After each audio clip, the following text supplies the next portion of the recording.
Real quick, Lindsey Graham is speaking right now. Here's the senator. Be fired if you think he's corrupt and it's in the national interest of the United States. A lot of people felt the guy was corrupt, but the one thing that I think has to be dealt with here is that the son of the vice president was receiving a lot of money from the Ukraine, and some of the sources of the funds were under investigation by the prosecutor.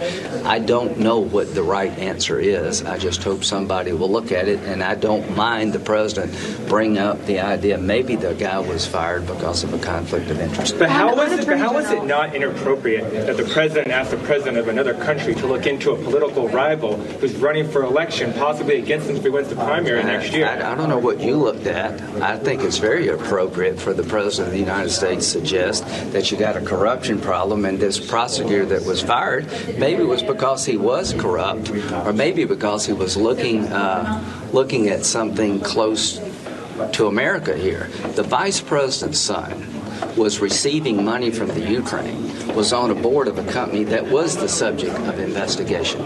The question that got me going was, did the president of the United States suggest to the Ukraine, I will withhold money unless you go after my political rival?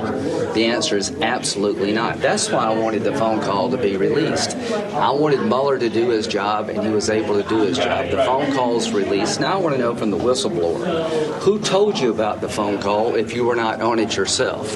Who is it in the system that went to this person? Why did they pick this person to tell about a phone call? And why did the whistleblower file a complaint about something they had no direct knowledge of? Do you want the Senate Judiciary Committee to be involved at all in the Senate sent it all to the Intel Committee. Okay. So Democrats have asked you to bring in Attorney General Bill Barr to ask him about all of this, and the whistleblower complaint and the whole process behind the scenes. Will you invite him? It's my understanding that the case has been referred to the Intel Committee, but I will look at what happened here. I mean, before I knew what was in the phone call, I said, it's a privilege matter, clearly, but the aura around the phone call was disturbing.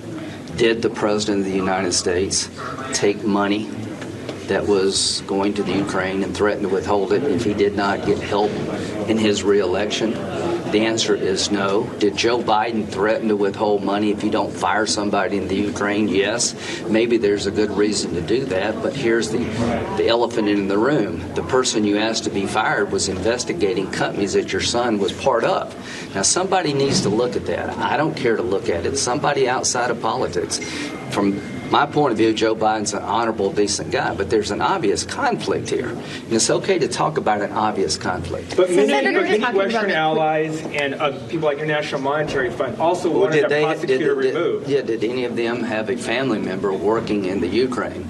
So it may be justified that this guy was corrupt. I don't know, but I do know this, that the person arguing for him to be fired had a conflict of interest. And if you don't see that conflict, you're blind. If you don't see that there's a double standard here when it comes to Trump and everybody else, you're blind. You're willfully blind. If this had been a Republican, you would be asking, what relationship did your son's involvement in the Ukraine have to your decision to call for the guy to be fired?